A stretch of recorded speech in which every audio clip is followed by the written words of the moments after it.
Uy, na patient. Sulod. Sulod lang. Sulod lang, sir. Ngayon to, ma'am. May good to, sir. Ano sa'yo mo, sir? Kana, nasidok mo.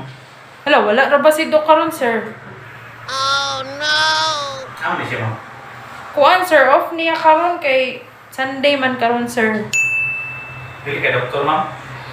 Dili, sir. Kuan ako diri, sir. Assistant. Magdawat ka siya, kuhan, ma'am, ka mga 35 years old, ma'am ba? Oo, madawat man, sir. Magpa-appointment, nunta ko, ma'am, ka ng... Kailangan na mo kayo, ma'am, kaya needed kayo sa kuhan ba? Pwede ma'am, magpa-appointment ko, ma'am? Oh, pwede man, sir. Magpa-appointment. Nalang ko'y... Nana kay record diri, sir? Wala. Or wala pa. Nalang ko'y pa-fill upan sa imuha, sir. Nalang ko'y pa-fill upan sa imuha dayon mga details nimo. Magpaunsa di ka, sir.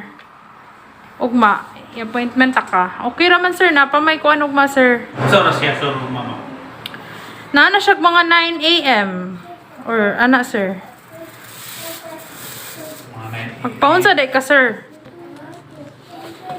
Maulaw, mo, eh. Ngano man, maulaw ka, sir. Magpaunsa di ka. Unsay problema sa imong Doktor mo na siya, ma'am? ngipon, sir? Oh, doktor. Dentist. Dentista. Sa ngipon. Oh, kuan, sir. Doktor siya sa ngipon, sir. Dentista siya. Okay mo lang, ngipon, ma'am mo? Ayun sa mo di problema, sir. Dili din na siya. Kung pa-appointment, makakadiri. Oo, doktor man siya.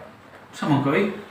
Oo, doktor ganing, sir. Doktor sa ngipon. Ang sa day problema sa imong ngipon. Wala, Ano hindi magpa- mga ngipon, eh. Ano mo? Bafok yung ngipon ako. Magpunso day ka, sir. Unsa day diri niya ni ka? Kuan man ni diri, sir. Dental clinic. Unsa day problema nimo, sir? Dili din pwede din magpatuli, ma'am. Dili man. Kitsa mo ikaw magpatuloy, sir? Dili pwede magpatuli din, ma'am. Doktor mo na siya, ma'am ba? Doktor gani sa ngipon, sir. Ay. Ikaw na ang ngipon, ma'am. Hindi mo diri ang dili, ma'am mo?